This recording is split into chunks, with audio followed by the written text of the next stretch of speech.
Hello guys, welcome to Study with RSR. Recently, the name of the channel has been changed from Study with RSR to Eduintent by Roshni SR. I am Roshni and let us start the video. In this video, I will be giving you a detailed overview of how the real board question paper of Hindi looks like. I have already uploaded the first two papers of languages, that is Marathi and English, on our channel. So do check it also. So आज हम इस video में हिंदी का paper कैसे solve करना है और हिंदी का क्वेश्चन पेपर कैसे दिखता है वो देखने वाले हैं। तो आपको क्वेश्चन पेपर मिलते ही पहली बात जो आपको करनी है वो है कि आपको सूचनाएं ध्यान से पढ़नी है। आपको सूचनाओं में अनेक बातें दी होती है जो आपको कट टू कट फॉलो करनी पड़ती है। जैसे कि आपको सभी आकृतियाँ पेन से ही बनानी पड़ती है। अगर आप वो पेंसिल से बनाएंगे तो आपको आपके आकृतियों में जो उत्तर है वो करेक्ट होने के बावजूद भी आपको 0 मार्क्स मिल सकते हैं। और अनेक सूचनाएं दी हुई हैं। 4 सूचना आपको हर पेपर में मिलती है, 4 या 4 से अधिक। तो आपको ये सूचना ध्यान से पढ़नी है और बाद में ही आपका पेपर लिखना शुरू करना है। तो पहली बात, आपको क्वेश्चन पेपर मिलते ही आपको सीट नंबर लिखना है, पर कोई भी मार्किंग आपको अगर करनी भी है थोड़ी सी, जैसे टिक मार्क क्वेश्चन ख़त्म होने के बाद या फिर एक पॉइंट इंडिकेट करने के लिए, तो आप वो पेन से नहीं कर सकते, आपको पेंसिल का ही प्रयोग करना पड़ेगा। और जो मैंने यहाँ पे मार्किंग्स की है, ऐसे आपके पेपर लिखते वक्त ना करें। ये मार्किंग्स मैंने पेपर ख़त्म होने के बाद, घर आने के बाद ये की हुई है। तो जैसे कि आप देख सकते हैं कि मैंने घर पे आते ही मेरे क्वेश्चन पेपर पे अपने question number wise marks categorize की है। और मैंने एवरेज मार्क्स 73 कैलकुलेट किए थे, बट मुझे 95 आउट ऑफ 100 मिल गए। तो अभी हम देखते हैं कि कैसे पेपर सॉल्व करना है। पहला विभाग है आपका गद्य विभाग, जो 20 अंकों के लिए होता है। 20 अंकों के लिए होता है। तो आपको इस विभाग के लिए टेक्स्ट बुक बहुत ज़्यादा रेफ़र करनी होती है। देखिए, पेपर के पहले दिन आपको कुछ भी रिटन प्रैक्टिस नहीं करनी चाहिए। आपको सिर्फ टेक्स्ट बुक पढ़नी चाहिए और जो भी आपको राइटिंग स्किल्स के लिए या ग्रामर के लिए जो भी आपने अदर पब्लिकेशंस की बुक ली है वो आपको पढ़नी चाहिए। तो गद्य विभाग, पद्य विभाग की जो तैयारी होती है वो आप साल के शुरुआत में ही शुरू करनी चाहिए। तो गद्य विभाग आपको न्यू पेज पे स्टार्ट करना है। क्वेश्चन ठीक से लिखना है। क्वेश्चन नंबर वो सेम लिखना है जो क्वेश्चन पेपर में दिया है। प्रश्न क्रमांक 1 दिया है तो आपको वही लिखना है। और फिर बाद में आपको जैसे पता है कि ये कैसे सॉल्व करना है। आकृतियाँ हमेशा पेन से ही बनानी होती है, पेंसिल का उपयोग नहीं करना चाहिए। तो वैसे ही आपको ये करना चाहिए। और जब आप स्वमत लिखते हैं तो स्वमत में कुछ ज़रूरी बातें होती है जो आपको, जो चेक करने वाला जो टीचर होता है उसके ध्यान में लाना चाहते हैं, तो आपको उसे पेंसिल से अंडरलाइन करना है। जो आपको महत्व बातें लगती है वो आपको पेंसिल से अंडरलाइन करनी है, ना कि पेन से। तो ठीक है, आप ये प्रश्न लिखें। फिर बाद में स्वमत एक्चुअली एक ऐसा क्वेश्चन होता है कि जो कई बार टेक्स्ट बुक के जो कृति विभाग होता है उसमें से आता है, कृति या स्वाध्याय। फिर बाद में आता है प्रश्न क्रमांक 1A।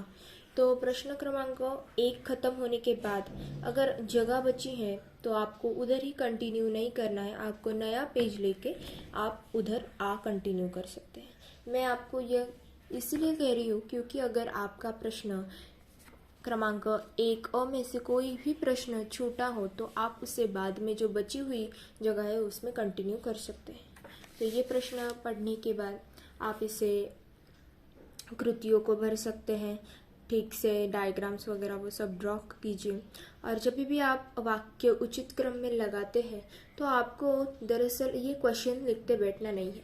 आपको सीधे सीधे जो फर्स्ट नंबर पे है वो पहला वाक्य लिखना है, जो सेकंड नंबर, थर्ड नंबर और फोर्थ नंबर आपके सीक्वेंस वाइज आपको लिखना है। पर ये जो भी नंबर जैसे भी फॉर्म में दिए है वैसा ही लिखना है। ब्रैकेट्स में होंगे तो ब्रैकेट्स में, कई स्टूडेंट्स ब्रैकेट्स नहीं डालते, वो डालने चाहिए। एग्जैक्ट जैसे क्वेश्चन पेपर पे दिया है वैसे ही डालना चाहिए। और इधर आप क्वेश्चन पेपर टर्न करते वक्त आपको ये रेफर करना चाहिए कि आपका क्वेश्चन पेपर का पेज नंबर कौन सा है। जो एन के पहले जो नंबर दिया होता है वो आपका क्वेश्चन पेपर का पेज नंबर होता है। तो ठीक है, आपने ये वचन परिवर्तन किया तो आपको ये वचन परिवर्तन और भाषा अभ्यास के जो भी प्रश्न होते हैं, जो एक एक शब्द में उत्तर देते हैं, उसे आपको क्वेश्चन के साथ लिखना पड़ता है। आप ऐसे नहीं लिख सकते कि रिश्ते, सेकंड का आंसर दिन, शादियाँ और मुसीबतें। ओके, सो आपको यह ध्यान में रखना है। फिर बाद में आता है स्वमत, जो आपको पता है कैसे आंसर करना है। बाद में अपठित गद्यांश, वो भी आपको एकदम ध्यान से पढ़ना है और बाद में ही संजाल और स्वमत लिखना है। बाद में आता है पद्य। तो पद्य एक ऐसी चीज़ है जो ज़्यादा टाइम ले सकती है आपका समटाइम्स। अगर आपको जो पोएम दी हुई है वो आप थोड़ी डिफ़िकल्ट होगी। इस टाइम भी थोड़ी डिफ़िकल्ट पोएम आई थी, बट मेरा प्रैक्टिस था इसलिए मैं कर सकी। लेकिन अगर किसी को पोएम थोड़ी डिफ़िकल्ट जाती है तो वो प्रयास ऐसे करे कि वो गद्य विभाग जो है वो जल्द से जल्द कंप्लीट करे। और मेरा मानना ऐसा है कि आप जो पेपर का सीक्वेंस है क्वेश्चन नंबर्स का, वैसे ही करे। ऐसे बीच में से ही कोई भी प्रश्न शुरू ना करे। मैंने कई विद्यार्थियों को देखा है कि जो अंत से शुरू करते हैं, मतलब वो पहले राइटिंग स्किल्स करेंगे, फिर बाद में ग्रामर, फिर पद्य, फिर गद्य। ऐसे ना करते आप जो सीक्वेंस है उसी में करें, ताकि जो एग्जामिनर है, जो चेक करने वाला है, उसे ज़्यादा तकलीफ ना हो और वो आपको इजीली अच्छे मार्क्स दे पाए। और ये देखो, ये जो पद्यांश में समानार्थी शब्द लिखने के लिए जो बक्से बनाए हैं, आपको भी ऐसे ही लिखना है। आपको अपना दिमाग लगाकर इसे सिर्फ आंसर के तौर पर नहीं लिखना है, आपको डिब्बे या फिर बक्से जो भी है या डायग्राम वो बनाकर ही लिखना है। इससे आपके मार्क्स टीचर कोई भी कट नहीं कर सकता। फिर बाद में प्रश्न आता है पंक्तियों का सरल अर्थ। तो पंक्तियों का सरल अर्थ मेरा मानना ऐसा है कि आपको कई पब्लिकेशंस के नोट्स में मिल जाता है, तो पेपर के मतलब आपको पूरे साल भर इनकी प्रैक्टिस करनी चाहिए। आपको लर्न होना चाहिए पूरे पंक्तियों का अर्थ। हमेशा कोई भी आपके स्कूल में प्रीलिम्स होगी वगैरह, तो आपको हमेशा वो सभी पोएम्स के ये रिवाइज करने, और पोएम ज़्यादा नहीं है, एकदम लिमिटेड है, तो आप वो कर सकते हैं। बाद में ये ऐसा है, उचित जोड़ियाँ मिलाकर लिखिए। तो अगर ऐसा प्रश्न आता है तो आपको ये सर्कल में सब शब्द लिखने की कोई ज़रूरत नहीं है। आपको सिर्फ प्रश्न क्रमांक डालना है, ओ और आ, और ये डायरेक्ट ऐसे लिखना है। ये ऐसे डायग्राम्स बनाने की ज़रूरत नहीं है। ओके, बाद में इसी के कोई प्रश्न होते हैं, वो आपको मैंने जैसे बताया वैसे करना है। पूरक पठन, तो पूरक पठन में आपको 8 मार्क होते हैं, 4 मार्क आपको गद्य के लिए होते हैं, तो आपको वो ठीक से आंसर करना चाहिए। ठीक है। और बाद में पद्य में तो बहुत इजी पोएम आई थी, मन, और ये देखिए इसके प्रश्न, तो स्वमत इजी था। और आपको इसके लिए टेक्स्ट बुक की कृति या स्वाध्याय रेफर करना चाहिए। बाद में आता है विभाग 4 न्यू पेज। हर विभाग न्यू पेज पर भाषा अभ्यास यानी व्याकरण, भाषा अभ्यास के लिए जो बोर्ड ने क्वेश्चन बैंक दी थी उसमें से मैंने बहुत सारे ग्रामर के क्वेश्चन प्रैक्टिस किए थे और कई क्वेश्चंस उसमें से आए थे, और थोड़े क्वेश्चंस टेक्स्ट बुक के जो स्वाध्याय या फिर कृति होती है उसमें से आते हैं। ठीक है, तो आपको ग्रामर के क्वेश्चंस अटेम्प्ट करते वक्त आपको ये ध्यान रखना चाहिए कि आप कोई भी प्रश्न अटेम्प्ट करना ना भूलें और प्रॉपर प्रश्न क्रमांक दे। ओके, ग्रामर का ये विभाग है आपको जो 14 आउट ऑफ 14 दिला सकता है, तो आपको ये ध्यान से लिखना है। और अगर इसमें ग्रामर में अगर कोई क्वेश्चन और के लिए होगा, मतलब 2 में से कोई 1 या 3 में से कोई 2, तो आप इजीली 3 में से 3 लिख सकते हैं, ताकि आपका अगर एक कोई गलत हो गया होगा तो आपको दूसरा ये आपके मार्क्स खोने से बचा सकता है। तो फिर संधि विच्छेद, संधि भेद, तो ये जो क्वेश्चन होता है, ये अगर बॉक्स के फॉर्मेट में दिया है तो आपको वैसे ही करना है। ओके। और बाद में आता है फिर ये क्वेश्चंस, सहायक क्रिया, मूल क्रिया, ये बहुत इजी होती है। आपको सिर्फ ये ध्यान में रखना है कि हम सहायक क्रिया के नीचे ही एक्चुअल सहायक क्रिया लिखे और मूल क्रिया के नीचे ही एक्चुअल मूल क्रिया लिखे, क्योंकि कई बार मेरा भी पेपर लिखते वक्त ये एक्सचेंज हो गया था गलती से, क्योंकि गड़बड़ी में हो जाता है वैसे। ओके, तो आप ये ध्यान में रखिए। और प्रेरणार्थक क्रिया ये बहुत इजी है, आपको इसमें सिर्फ वर्ड फॉर्मेशन जल्दी जल्दी आना चाहिए आप। ओके। और बाद में मुहावरे, तो मुहावरे में मुझे ऐसे लगता है कि आपको मुहावरों का अर्थ लिखकर वाक्य में प्रयोग करना चाहिए, ना कि उसका जो अंडरलाइन करके उसके मतलब जो मुहावरों का उचित प्रयोग या फिर उचित चयन करना चाहिए। मुझे ऐसा लगता है कि आपको इस क्वेश्चन में आउट ऑफ मार्क्स मिल सकते हैं, क्योंकि अगर आपने अर्थ बराबर लिखा है तो अर्थ के लिए हाफ मार्क्स और वाक्य के लिए half marks. Okay, what I think is that the studious students और the intelligent students they should attempt this question, और जिनका ग्रामर थोड़ा वीक है वो इस क्वेश्चन को अटेम्प्ट कर सकते हैं। और में बाद में कारक भी आपको इजीली उसकी जो कारक विभक्तियाँ होती है वो लर्न करनी चाहिए, उसमें से ही ये आता है। फिर बाद में कारक चिन्ह और कारक भेद ये बॉक्स बनाकर ही लिखने हैं अगर क्वेश्चन में वैसे दिया है तो। और फिर बाद में विराम चिन्ह का आप अगर टेक्स्ट बुक ज़्यादा रेफर करेंगे तो आपको वो जो सेंटेंस है वो देखते ही पता चल जाएगा कि अरे टेक्स्ट बुक में इसमें ये विराम चिन्ह थे और क्वेश्चन पेपर में नहीं है, तो हम जल्दी से पुट कर लेते हैं। इसलिए आपको टेक्स्ट बुक के वाक्य एकदम ध्यान से पढ़ने चाहिए। फिर बाद में आता है ओके, तो काल परिवर्तन के लिए आपको काल की डेफिनेशन और काल के फॉर्मूलाज याद होने चाहिए। अगर आप वो कर लेंगे तो आप इजीली वो काल का क्वेश्चन अटेम्प्ट कर पाएंगे। मैंने मेरे चैनल पे काल और कारक इन दोनों को इजीली ट्रिक के साथ कैसे लर्न करना है उसके वीडियोस पहले ही अपलोड किए हैं, तो अगर आप वो देखना चाहते हैं तो आप मेरे चैनल को रेफर कर सकते हैं। बाद में आता है वाक्य का भेद पहचानिए। ये इजी क्वेश्चन है, ये आप इजीली अटेम्प्ट कर सकते हैं। और जब भी काल का परिवर्तन करेंगे तो सबसे पहले आपको क्या करना है, आपको जो दिया हुआ वाक्य है वो लिखना है। बाद में उत्तर के वक्त आप लिखते वक्त क्या करना है, आपको लिखना है कि अपूर्ण भूतकाल, और बाद में इसको चेंज करना है। ओके, मतलब टीचर कहाँ पे भी आपके मार्क्स कट नहीं करेगा। ओके, फिर बाद में वाक्य को शुद्ध करें, वो इजी है। वाक्य को शुद्ध करें में भी आपको जहाँ पे शुद्ध किया है वो जो भी शब्द करेक्ट नहीं था या इनकरेक्ट था उसके नीचे अंडरलाइन करके वो जो आपने जो करेक्ट शब्द लिखा है उसके नीचे अंडरलाइन करें, ताकि टीचर को भी समझे कि आपने यहाँ पे करेक्शन किया है एग्जैक्टली, और वो आपके 2 शब्द देखकर आपको आउट ऑफ मार्क्स दे देता है। रचना विभाग या उपयोजित लेखन, तो ये जो रचना विभाग या उपयोजित लेखन है इस विभाग के लिए आपको बहुत प्रैक्टिस करनी पड़ती है, साल भर मैंने भी की थी। आपको क्या करना है, बस आपको वीक में से एक बार भी सभी टॉपिक्स को रिवाइज किया, या फिर वीक में से 2-3 पत्र लिखे, 2-3 विज्ञापन लिखे, 2-3 आपके वृत्तांत लेखन लिखे, तो भी आपका हो जाता है। तो मैंने पत्र लेखन औपचारिक चूज किया था क्योंकि उसमें ज़्यादा गुण मिलते हैं। अगर आप वीक हो पत्र लेखन में तो आप अनौपचारिक भी लिख सकते हैं। बाद में गद्यांश पढ़कर 4 प्रश्न तैयार कीजिए। मैंने 4 नहीं किए थे, मैंने 6 किए थे असल में।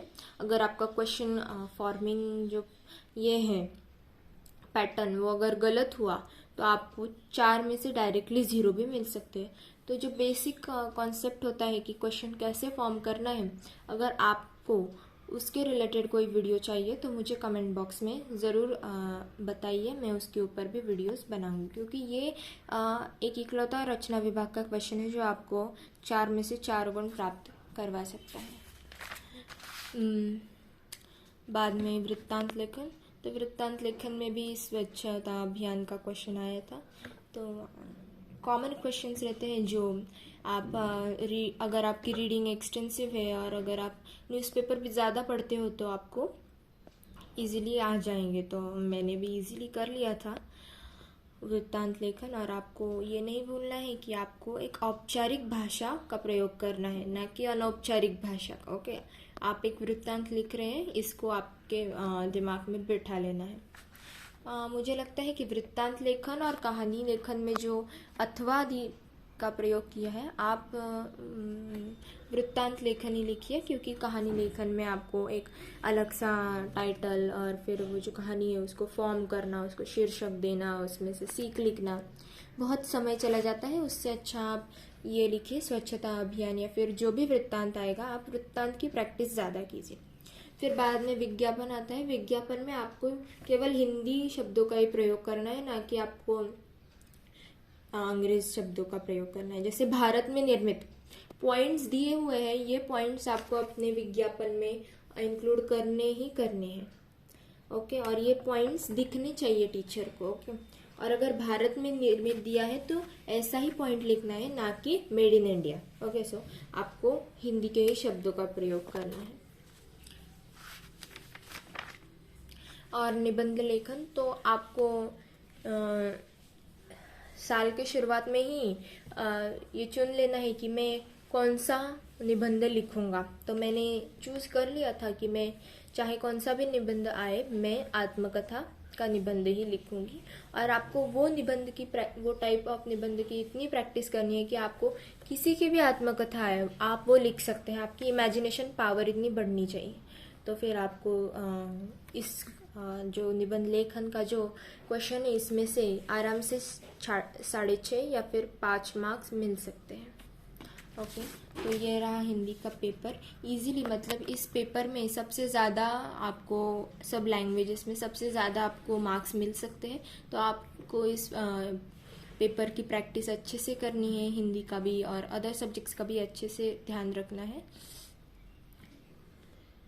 और क्वेश्चन पेपर को मिलते ही आपको अच्छे से रीड करना है, बाद में ही आंसर शीट पे उसको अटेम्प्ट करना है। आंसर शीट पे यह ध्यान रखें कि आप ज़्यादा काट छाट ना करें और आपकी जो राइटिंग है, हैंड राइटिंग, वो स्टार्टिंग से लेकर एंडिंग तक सेम हो, ना कि ऐसा हो कि आप गद्य में ज़्यादा टाइम ले रहे हो और आपकी हैंड राइटिंग अच्छी आ रही है और बाद में जब निबंध लेखन लिखते हैं बच्चे तो सब हैंड राइटिंग गंदी हो जाती है और जो निबंध को 7 मार्क्स होते हैं उनमें से उसको बहुत कम मार्क्स मिलते हैं। और जो भी टीचर्स ये वीडियो देख रहे होंगे, मैं उनको ये रिक्वेस्ट करूँगी कि अगर आपके स्कूल में या फिर आपके कोचिंग क्लासेस में प्रीलिम्स या फिर बोर्ड के क्वेश्चन पेपर्स के जैसे आप क्वेश्चन पेपर सेट करते हैं, तो मेरा ये रिक्वेस्ट है कि आप बोर्ड के पेपर जैसा ही पेपर सेट करें, एकदम स्पेशियस, जिससे कि स्टूडेंट्स को ये आदत हो जाए कि जो बोर्ड का असल क्वेश्चन पेपर होता है वो कैसे दिखता है और उन्हें वो जो ग्रैब करने की पावर है वो भी इजीली हो जाए। मैं जो स्कूल में थी उसमें ऐसा स्पेशियस क्वेश्चन पेपर नहीं था और मैंने भी पहली बार ही देखा था मेरा क्वेश्चन पेपर जब मैं स्कूल में बोर्ड के लिए गई थी। तो फिर मेरे रिक्वेस्ट है सभी टीचर्स को जो ये वीडियो देख रहे कि आप ज़्यादा से ज़्यादा प्रयास करें कि आप ऐसा क्वेश्चन पेपर बनाइए जिससे कि स्टूडेंट्स को हैबिट हो जाए। ऐसा स्पेशियस पेपर होने के अगर होगा तो फिर स्टूडेंट्स इजीली क्वेश्चंस को अटेम्प्ट कर सकते हैं और जो क्वेश्चन पेपर हो अगर वो स्पेशियस होगा तो क्वेश्चन पेपर ज़्यादा डिफ़िकल्ट नहीं लगता और स्टूडेंट्स डरते भी नहीं। ओके, तो फिर ये थी मेरी रिक्वेस्ट सभी टीचर्स के लिए। और अगर आपके कोई भी सजेशंस हो तो आप उसे कमेंट सेक्शन में पोस्ट कर सकते हैं। नेक्स्ट वीडियो मैथ्स के क्वेश्चन पेपर पे आएगी, अलजेब्रा के क्वेश्चन पेपर पर, जो आज या कल में पोस्ट की जाएगी। तो ठीक है, हम यहाँ पे ही वीडियो को एंड करते हैं। Thank you, bye bye, stay tune.